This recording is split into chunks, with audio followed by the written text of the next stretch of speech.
அராத்து அவர்களுக்காக ஆரம்பிக்கப்பட்ட சேனலில் 50 பேர் சேராதனால நான் 2 லைவ் பண்ண வேண்டியதாச்சு என்னோட சொந்த சேனலில். நேற்று நைட் 1 லைவ் பேசினேன், இன்னைக்கு காலையில் 1 பேசினேன். அது வந்து இங்கே பேசியிருக்கணும், ஆனால் இங்கே 50 பேர் சேர்ந்தால் தான் பேச முடியுன்றனால நான் அங்கே பேசி வச்சிருந்தேன். அதில் சுஜாதா மேலே எனக்கு கொஞ்சம் கோபம் இருக்கிறத நான் வெளிப்படுத்தியிருந்தேன். அந்த கோபம் ஏன் அப்படின்றத நான் இங்கே சொல்லிடலாம்னு நினைக்கிறேன். சுஜாதா அவர்களோட ஒரு சிறுகதை ஒன்று நான் படித்தேன். ஒரு பெண்மணி கூட வேலை பார்க்குற பெண்மணி வந்து அவங்களுக்கு வந்து பதவி உயர்வு கொடுக்கல. அவங்க வந்து கேள்வி கேட்குறாங்க சக ஆஃபீஸர்கிட்ட, எனக்கு ஏன் பதவி அவர் கொடுக்குறீங்க, எனக்கு ஏன் கொடுக்கலன்னு சொல்லிட்டு அவங்க கேட்குறாங்க.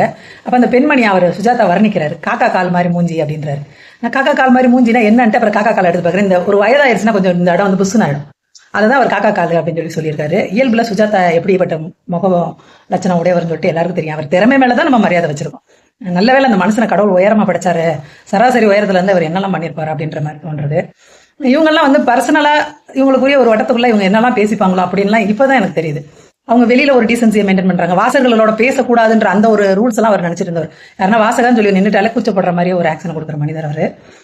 கடைசியில் அந்த பெண்மணி வாதாடின பிறகு அதுக்கு வந்து பதவி உயர்வு கொடுப்பாங்க. எப்படி கொடுப்பாங்கன்னா, தண்ணீல காடு மாதிரி ஒரு மோசமான இடத்துக்கு டிரான்ஸ்ஃபர். இது வந்து வடக்க நடக்கிற கதை மாதிரி இருக்கும். இது உண்மைக்கே நடந்த கதையா இருக்க வாய்ப்பு இருக்கு. இவர் வடக்க தானே வேலை பார்த்துட்டு இருந்தாரு. அப்ப அவர் கூட பணி செஞ்ச ஒரு பெண்மணியே காக்கா முஞ்சி அப்படின்னு சொல்லியிருக்காரு அப்படின்னு சொல்லிட்டு எனக்கு புரிஞ்சு போச்சு. ரொம்ப வருத்தமா இருந்துச்சு. அந்த இடத்துல விதவிதமா பெண்ணை வர்ணிப்பாங்க. அது வந்து போட்டுற மாதிரி இருக்கும். அது கேலி பண்ற உருவ கேலி பண்ற மாதிரி இருக்காது. ஆனா அந்த இடத்துல உருவ கேலி பண்றது அப்பட்டமா தெரிஞ்சது. அதுக்கப்புறம் வந்து மெக்சிகோ சலவைக்காரி ஜோக் அப்படின்னு ஒன்று அவர் எல்லாருக்கிட்டே சொல்லிக்கிருந்தாரு. அதை வேற ஜோக் என்னன்னு சொல்லலன்ட்டு கடைசியில் அந்த ஜோக்கும் வெளியே வந்துருச்சு. ஒரு வெளிநாட்டு பெண்மணி, அந்த மெக்சிகோ பெண்மணி, அவங்க வந்து ஊர்நிலை போய் துணி துவைக்கிறாங்களாம். அது துணி துவைக்கும்போது குஞ்சிட்டு துணி துவைப்பாங்க. அப்போ வந்து சில பேர் வந்து அந்த அம்மாவை பின்னாடி கூடி உடல் உறவு பண்ணுறாங்க. ஒரு இடத்துல அந்த அம்மா வந்து ஏதோ ஒரு சொல்கிறாங்க, கடைசியாக வந்தவங்கள இல்லை ஊடால ஒரு நம்பரோ ஏதோ ஒன்று சொல்கிறாங்க.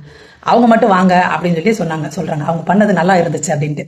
அந்த அவங்க சொன்ன நம்பர் எதுனா அது ஒரு கழுதையா.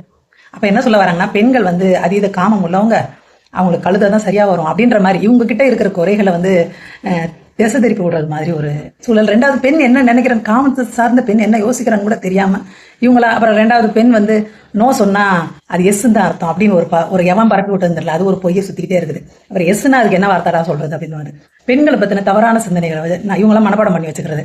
ஒரு பெண் விதவையா இருந்தா அவ காமத்துக்காக ஏங்குவா அப்படின்னு கற்பனை பட்டு இவங்க போய் அந்த பொண்ணை வந்து நம்ம நிவர்த்தி பண்ணிடணும். அவனுக்கு அந்த உணர்வு இருக்குது, அவனுக்கு ஒரு தேவை இருக்குது. அது ஒரு விதவைட்டியோ ஒரு கணவன் இல்லாத பெண்ணிட்ட நான் ஈஸியாக மூவ் பண்ண முடியும் அப்படின்னு நினச்சிட்டு அவன் பண்றப்ப அதை கூட ஒரு சமூக சேவை மாதிரி அவங்க கொண்டுட்டு போறது. இந்த மாதிரி அபத்தமா நிறைய விஷயங்கள் உலகிட்டு இருக்கு. இப்போ இந்த எழுத்தாளர்கள் என்ன பண்றாங்க, இந்த மாதிரி தவறுகளை செய்யறாங்க. ஈஸியா மெக்சிகோ செலவுக்காரி நீ ஆண்கள் மத்தியில பேசிட்டு நீ ஒரு ஆம்பளை மாதிரி காட்டிக்கிட்டா சரியா போச்சா அப்படின்ற. அது வந்து எவ்வளவு பெண்களுக்கு அது தெரியல. நீ இப்படி எல்லாம் பண்ணிட்டு இருக்கேன்னு தெரிஞ்சாதானே பெண்கள் உன்னை பத்தி எதாவது யோசிக்க முடியும். அதனால எனக்கு சுஜாதா அவர்களை பிடிக்காம போயிடுச்சு. மெக்சிகோ சலவைக்காரி ஜோக் வந்து ஒரு கூட்டு பாலியல் வன்முறை சிந்தனை.